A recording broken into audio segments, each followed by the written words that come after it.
इसी साउथहैम्पटन बंदरगाह से 10 अप्रैल 1912 को 10 अप्रैल 1912 को टाइटैनिक जहाज निकली थी। टाइटैनिक जहाज निकली थी। आई ससुरी 14 अप्रैल को जाके डूब गई। 14 अप्रैल को जाके डूब गए। बताइए, एक नए नए जाके डूब गए यहां पे जहाज। इसका नाम रखा गया था अनसिंकेबल, जो कभी डूब नहीं सकता है। पहले यात्रा में डूब गया यहां पर। रीजन था उसका, समझिए ध्यान से। ये साउथहैम्पटन से निकला, एकदम फर्स्ट क्लास निकल गया था। जब यहां पहुंचा तो ये है आपका बर्फीन की खाड़ी। यहां से निकली थी लेब्राडोर की ठंडी जलधारा। ये एरिया को बर्फ बना देती है। तो इस एरिया में बहुत ज्यादा बर्फ रहते हैं, बहुत ज्यादा बर्फ। इसे यहां के कैप्टन थे टाइटैनिक के, विलियम मडोक। इन्हें वार्निंग दिया गया था कि बर्फ बहुत ज्यादा है, संभल के चलिएगा। तो जिसने वार्निंग दिया था ना, उनसे इनका स्टूडेंट लाइफ में थोड़ा सा नहीं होता था ईगो के, अनसिंकेबल, धाए दे लेके चल दिए। मौसम धुंधला था उस समय, रडार नहीं हुआ करते थे। रडार ना होने की वजह से विजुअल अप्रोच करना पड़ता था, दूरबीन से देखना पड़ता था कहीं बर्फ तो नहीं है। अचानक से इन लोग को धुंधला धुंधला दिखा, देखा ध्यान से कि बाप रे बाप, बर्फ है। बर्फ, बर्फ की खासियत है जितना दिखता है उससे 9 गुना नीचे होता है। बर्फ का दिखने वाला भाग 1/10 और अंदर रहता है 9/10, यानी 10 भाग में 1 भाग दिखता है और 10 भाग में 9 भाग अंदर। अब इनको ससुरा 3 मंजिला इतना बर्फ का चट्टान दिखा, तो 27 मंजिला नीचे होगा। और इस ससुरा तूने अभी वार्निंग दे रहा है कि टर्न मारो, टर्न मारो। टर्न मारते मारते मारते कितना इतना बड़ा आते, इतना स्पीड में था कि टर्न मारा। और जब वो वार्निंग दिया तो कुछ देर बाद वहां सुना सब इंजन के पास शांति से घूम रहा था। अनसिंकेबल है हम यहाँ पे। जाके लड़ा, अब पेंदिए फाड़ दिया उसका, पेंदी फाड़ दिया उसका। टाइटैनिक में हो गया सुराख। टाइटैनिक जहाज इतना जल्दी नहीं डूबेगी। कोई पानी वाली जहाज डूबने में कम से कम 7-8 घंटा लगाती है। एगो कटोरा तो नहीं डुबा के देखिए ना टब में, भागेगा इधर उधर।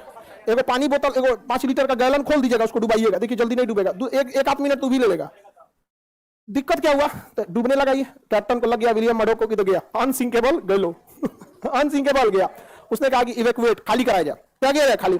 तो जितने बिजनेस क्लास वाले थे, अमीर लोग, जिनका किराया लाख लाख रुपया था, उनको पहले लाइफ बोट में भरा गया। जिस लाइफ बोट की क्षमता 20 आदमी की थी, उसमें 2 आदमी को भेजा गया। 3 आदमी, अमीरों को दिक्कत ना हो।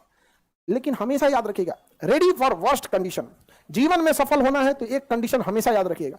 कुछ भी काम करने जाइए, अपने आप से कहिएगा रेडी फॉर वर्स्ट कंडीशन, सबसे बुरे समय के लिए तैयार रहिए। और हम हिंदुस्तान वाले काहे डूबते हैं? एगो दुकान खोलेगा, कहेगा कि अच्छा खर्चा है 30,000, 50,000 तो आइए जाएगा। अरे यार, तुम अच्छे कंडीशन के लिए रेडी हो, रेडी फॉर वर्स्ट कंडीशन। 30,000 का खर्चा है, अगर 10,000 भी नहीं आया और ऐसा 6 महीना अटक गया, लॉकडाउन लग गया, व्हाट विल यू डू?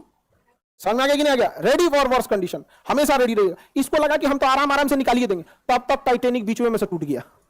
अब तो डूबने की रफ्तार बढ़ गई। अब हो गया अफरा तफरी। अब बोट हो गई कम। शुरुआत में जिसकी बोट की कैपेसिटी थी 20 आदमी की, उसमें भेजा 5 आदमी, 2 आदमी। बाद में वो 20 आदमी वाले पे उतार दिया 50 आदमी, वो डूब गया। अब इतना तेजी से टाइटैनिक डूबने लगा कि लोग लाइफ जैकेट पहन के कूद गए। उसमें भी कोई दिक्कत नहीं होता। बर्फ था, -2 डिग्री टेम्परेचर था, टेम्परेचर ठंडी से मर गया सब। ऐसे पानी में कूद जाते लाइफ जैकेट पहन के तो कोई दिक्कत नहीं था। बड़ी मछलियां ऊपर नहीं आती हैं, बड़ी मछली नीचे में अपना काम झाम करते रहते हैं। वो बड़ी मछली ऊपर काहे आने वाली है? ऊपर ज्यादा कूदती है डॉल्फिन, वेल मछली। तो वेल मछली हम लोग को खाइए नहीं पाएगी, उसका मुंह इतना बड़ा नहीं होता, घोटने वाला मुंह छोटा होता है, ऐसे मुंह बड़ा होता है। जैसे इतना लोग हैं लोग ना, इस लाइन का एक बार में खा जाएगी, लेकिन घोट नहीं पाएगी, इतना बड़ा मुंह खोलती है घोट। अब हम ही लोग हैं, इतना मुंह में भर लेते हैं, क्या हाथ घोट पाते हैं? भरने का तो भर लिया, नहीं देखते कभी कभी पानी पूरी वाला 3 को घुसा देता मुंह में, आदमी घूम जाता है, आराम से घुसा देता, नहीं समझ आया? तो आधा आदमी ठंडा मार दिया, तो कुछ ही आदमी को बचाया जा सका, जबकि सबको बचाया जा सकता था। डूब गया अनसिंकेबल। जहाज का एक प्रोटोकॉल है कि अगर कोई जहाज डूब रहा होता है तो रॉकेट फ्लेयर छोड़ता है, रॉकेट छोड़ता है। मतलब वो सिग्नल है, रात में सिग्नल है, दिन में तो हॉर्न मारता है, अब रात में सिग्नल। बगल से एक ब्राजील का जहाज गुजर रहा था, लगभग 80 से 100 किलोमीटर की दूरी पे था गुजर रहा। उसको लगा कि लोग पार्टी मना रहे हैं, रॉकेट छोड़ के पार्टी मना रहे हैं, छोड़ के चल दिया वहां। टाइटैनिक की कहानी खत्म। अभी एक आदमी टाइटैनिक को घूमने गए थे कि देखे कहां डूबल है, उनका भी पता नहीं चल रहा। अब पूरा फैमिली के साथ गया था, अरब पति था वो। छोट मोट का तो छोट मोट आदमी घूमने के नाम पे ननिहाल चल जाता, नहीं समझा? और कौन चीज जाएगा वहां? अरब पति तो गए थे टाइटैनिक देखे, जा टाइटैनिक देखने। बहुत खतरनाक है यहाँ पे टाइटैनिक जहाज, एक से एक रहा था, कई जहाज गई। इसी में कोस्टा कॉन्कॉर्डिया एक जहाज था जो यहाँ पे था इंग्लैंड के पास, वो भी डूब गया। कोस्टा कॉन्कॉर्डिया बहुत बड़ा जहाज था, टाइटैनिक से भी बड़ा। अब उसमें जो डांसर थी ना, डांसर नचनिया, वही तो जो उसमें डांस कर रही थी कैप्टन को पसंद आ गई। बस कैप्टन क्या किया ना, उस रास्ते में मोड़ लिया जहां पे गहराई कम थी। आई करके इधर चलिए ना, यहाँ तो अच्छा पहाड़ दिख रहा है, कितना 20 समुद्रों में कुछ दिखबे नहीं करता है, और उब जाइएगा। हवाई जहाज में हाइट पे जाने का उब जाए, कुछ नहीं दिख रहा है, इधर भी नीला, उधर उधर नीचे कुछ दिखबे नहीं करेगा, बादल आ चुका रहेगा, उब जाएंगे। अरे यार क्या लेके चला है, अब उतार दो। शुरुआत में ठीक लगता है कि दिखता है, अरे घर, स्टेडियम, अरे बाप रे बाप, कटोरा कौन चीज है, ये तो फुटबॉल का मैदान है। समझ आ गया कि नहीं आ गया अब? यही सब समझ में आता है। ज्यादा उड़ जाएगा, कुछ दिखबे नहीं करेगा। अब पानी वाली जहाज में भी किनारे रहिएगा, दिखेगा अरे मुंबई शहर, वो कौन सा है, अरे मुंबई को पूना दिख रहा है क्या, ऐसे।